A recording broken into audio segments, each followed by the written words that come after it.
안녕하세요. 말씀 한입 매일 묵상. 오늘은 창세기 6장 1절부터 13절 말씀 보도록 하겠습니다. 창세기 6장은 인간의 타락 이후 하나님이 창조하신 세상에 인간의 죄악이 점차 그 강도를 더해가는 것을 보여줍니다. 그리고 하나님께서 세상에 죄악이 가득하여 분노하시고 지구에 사는 모든 생명체를 쓸어버릴 심판을 계획하시죠. 그래서 창세기 6장은 홍수 심판의 원인이 되는 이유를 보여줍니다. 우리 오늘 내용 살펴보도록 할게요. 1절, 2절입니다. 사람이 땅 위에 번성하기 시작할 때 그들에게서 딸들이 나니 하나님의 아들들이 사람의 딸들의 아름다움을 보고 자기들이 좋아하는 모든 여자를 아내로 삼은지라. 1절에서 사람들이 땅 위에 번성하기 시작할 때라고 이야기를 합니다. 그때에 그들에게서 딸들이 나니라고 이야기를 해요. 이 딸들의 정체가 뭐냐면 2절에 사람의 딸들이라고 표현하고 있습니다. 그리고 2절 앞부분에서도 하나님의 아들들이라는 사람들이 등장하죠. 이 하나님의 아들들은 사람의 딸들과 결혼하는 모습을 보여줍니다. 여자를 아내로 삼은지라. 이 부분을 성경의 문맥과 정통적인 학자들의 견해를 따라 설명을 드리자면 사람의 딸들이 누구냐라고 했을 때 이 사람의 딸들은 가인의 후손들로 봅니다. 그리고 하나님의 아들들은 셋의 후손들로 봅니다. 그러니까 하나님을 믿는 사람들과 하나님을 믿지 않는 두 집단이 서로 섞이게 되는 거죠. 여자를 아내로 삼은지라. 그러니까 결혼한 거예요. 두 집단이. 이게 뭐 그렇게 중요한 일인가 싶을 수도 있는데 일단 이 창세기를 읽는 유대인들에게 있어서 이건 굉장히 심각한 일입니다. 왜냐하면 유대인들은요, 그 혈통의 정체성 판단 기준을 모계 사회로 보아요. 그러니까 나의 신앙의 정체성과 나의 신앙관은 어머니가 갖고 있는 신앙관을 교육받고요, 물려받는다는 소리입니다. 이런 사고의 대표적인 인물이 누구냐면 신약에 나오는 디모데예요. 디모데의 어머니와 외할머니는 독실한 유대인이며 개종한 기독교인이었습니다. 그런데 아버지는 헬라인, 그러니까 그리스 사람이었어요. 그런데 어, 디모데는요, 헬라인 아버지와 유대인 어머니 사이에서 태어난 사람이었죠. 그런 디모데의 신앙과는 누구를 따라서 살아가냐면 어머니 쪽을 닮아서 살아갑니다. 그러니까 디모데가 목회와 하나님을 사랑할 수 있었던 것은 어머니의 신앙관이 그를 교육했기 때문이죠. 그러니까 하나님의 아들들이 사람의 딸들과 결혼했다는 건 단순히 사람들의 번성을 말하는 게 아니에요. 우리 지난번에 봤지만 5장을 보면 셋이 에노스를 낳고 그때의 여호와 이름을 불렀다라고 했잖아요.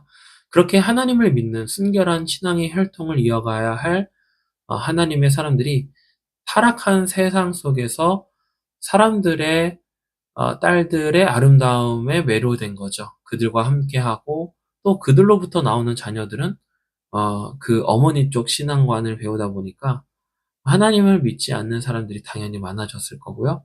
하나님을 믿는 경건한 사람들이 점차 사라지기 시작했다는 것을 보여주는 겁니다.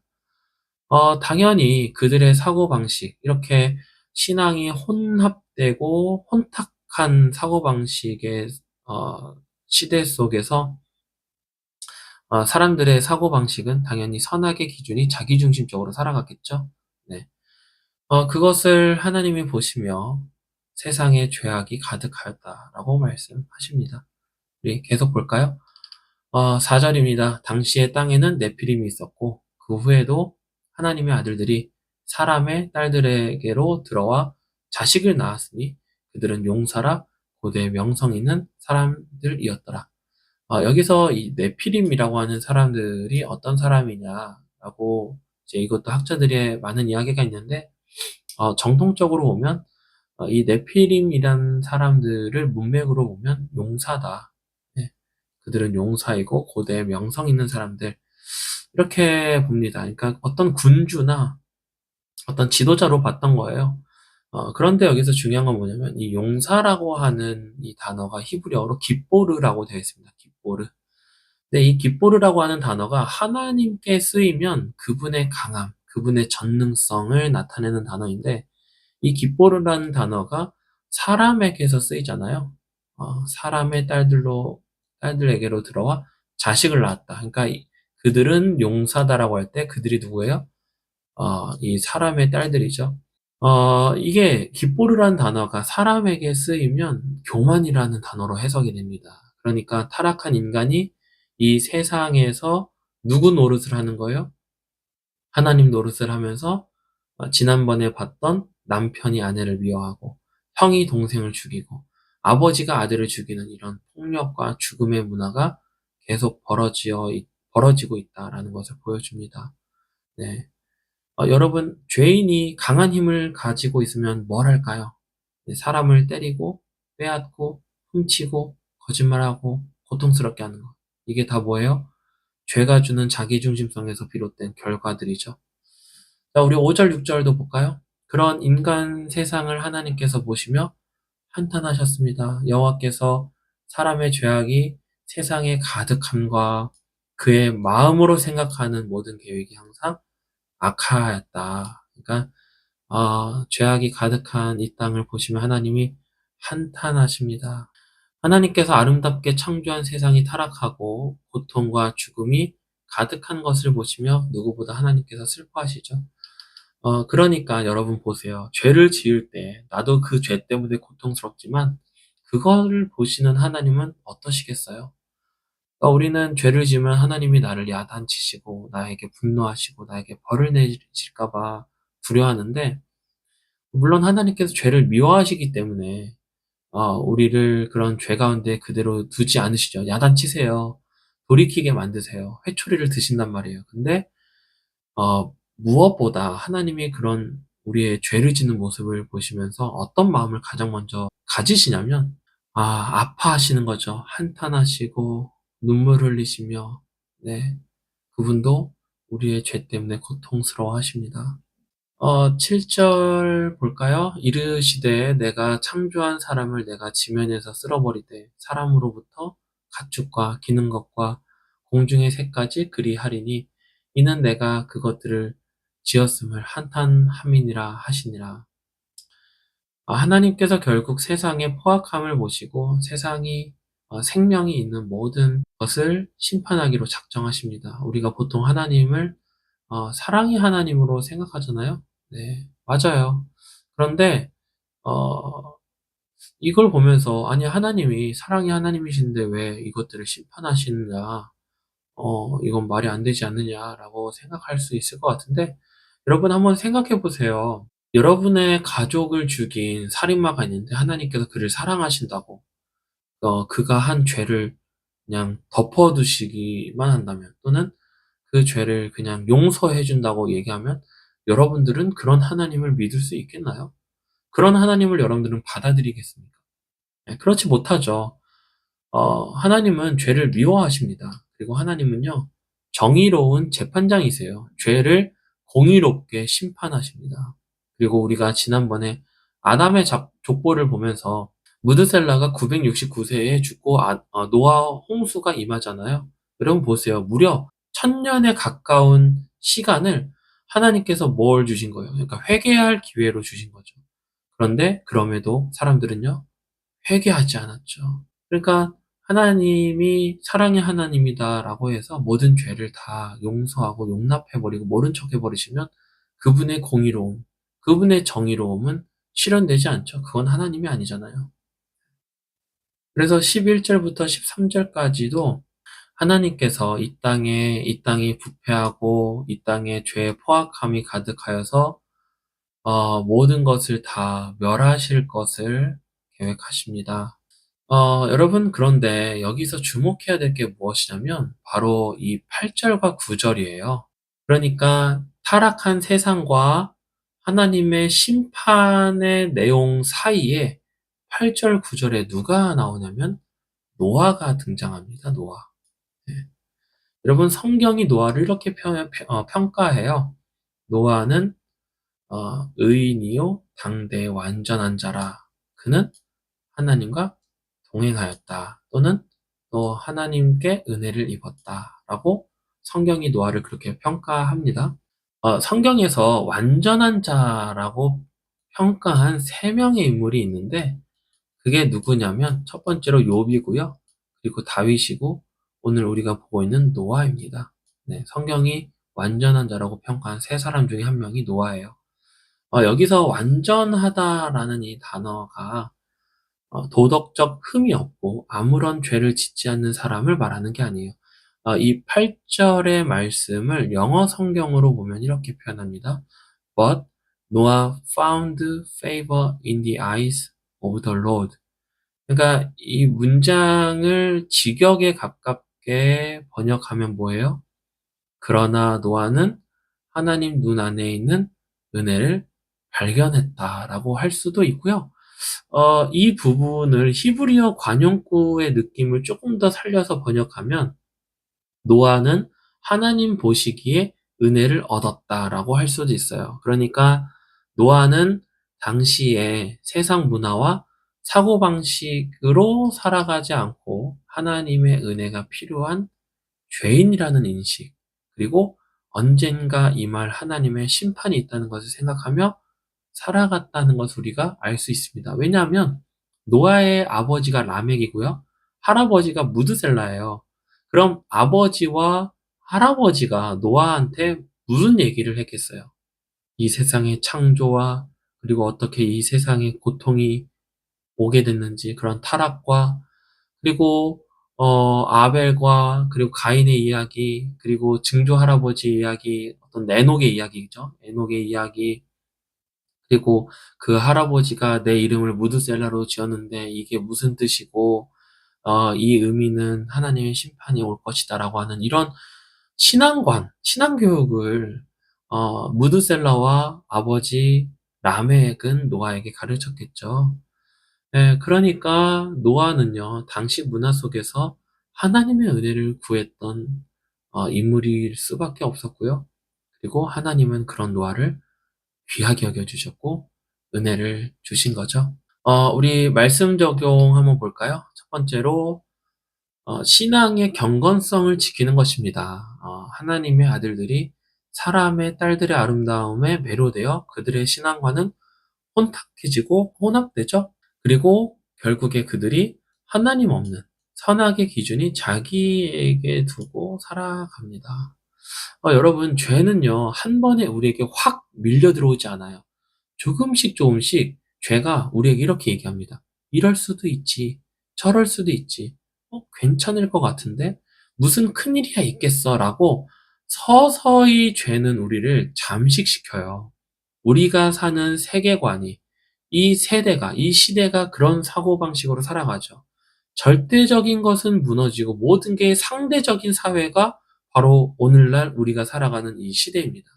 이런 모든 것이 상대화되는 시대 속에서 저와 여러분들이 절대적인 진리, 복음을 삶에서 지켜내지 않으면 저와 여러분들이 나이가 들고요. 결혼을 하고 자녀를 낳으면 어떻게 가르치겠어요? 네, 우리가 살아갔던 사고방식 그대로 그렇게 가르칩니다. 그러면 우리의 자녀들도 그런 죄가 우리를 잠식하고 서서히 물들여겠던 그 사고방식으로 가르치면 아이들도 당연히 그런 시대에 반영된 사고방식으로 그것이 자연스럽고 그것이 당연한 것처럼 살아가겠죠? 그래서요, 여러분, 이런 격언이 있어요. 지금 나의 모습은 과거의 결과고 10년 뒤 나의 모습은 지금 나의 행동의 결과이다. 이게 뭐예요? 현재 나의 경건성이 앞으로 미래의 나의 모습이라는 거죠. 네.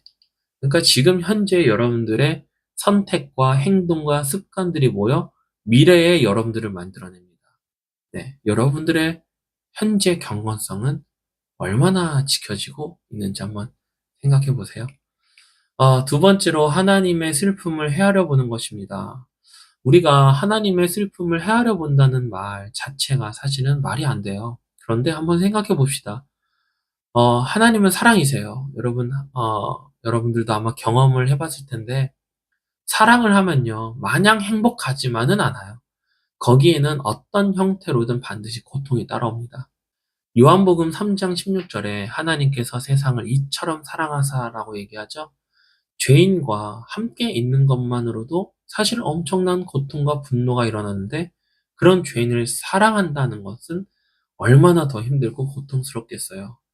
그리고 정말 그분이 이 세상을 이처럼 사랑하셔서 엄청난 고통을 경험하시죠. 십자가에서 육체적인 고통과 성부 하나님으로부터 버림받는 관계의 고통을 겪으십니다. 그래서 여러분, 하나님의 사랑은 고통받으시는 사랑이에요. 창세기 6장에서 하나님의 감정이 드러나는 걸 보면서 우리는 하나님이 엄청 분노하시는구나 라는 것만 보는데, 그것만 봐서는 되지 않습니다. 무엇도 봐야 되냐면 그분이 이 세상을 사랑하시고 우리를 사랑하심으로 인해서 겪고 계신 고통, 우리가 죄를 사랑하면 사랑할수록 그분이 겪는 고통도 함께 보는 거죠.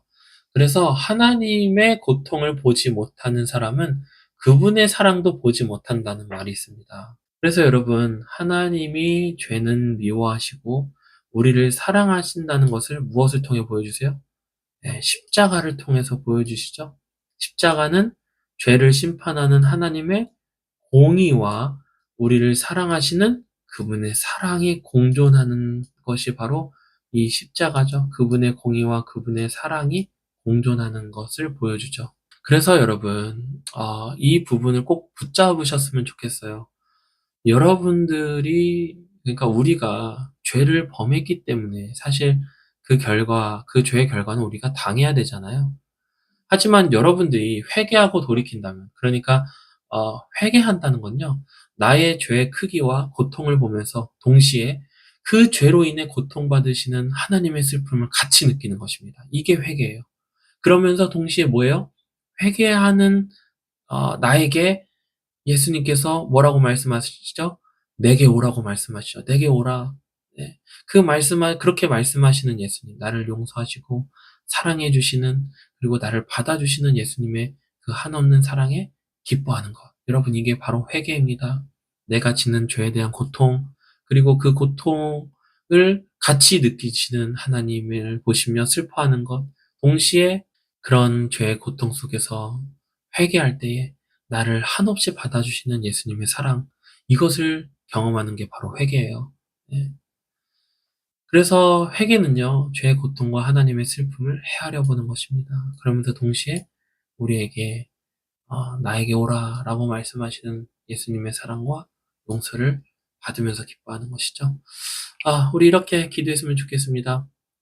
세상의 작은 타협에 물들지 않고 매일의 삶에서 절대적인 복음의 진리를 지켜내는 경건한 예배자가 되게 해달라고, 그리고 나의 죄로 인해 고통받으신 하나님의 슬픔을 깊이 헤아리며 나를 용서하시고 품으시는 십자가의 한없는 사랑 안에서 참된 회개와 기쁨을 누리게 해달라고, 우리 이렇게 두 가지 놓고 기도합시다.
기도하겠습니다. 하나님, 죄는 우리에게 행복을 주겠다고 약속하지만 결국 늘 우리를 배신하고 고통스럽게 합니다. 하나님, 죄를 따르지 않고 하나님을 따르게 해주세요. 우리의 죄로 고통당하신 예수 그리스도, 동시에 우리의 회개를 즐거워하시고 여전히 우리를 부르시고 받아주시는 당신의 다함 없는, 그리고 이해할 수 없는 사랑으로 오늘도 내가 겪고 있는 상황은 그렇지 못한다 할지라도 기뻐하고 안식하고 위로받는 하루 되게 해주세요. 예수님의 이름으로 기도합니다. 아멘. 네, 오늘도 하나님과 동행하는 기쁜 하루 되세요.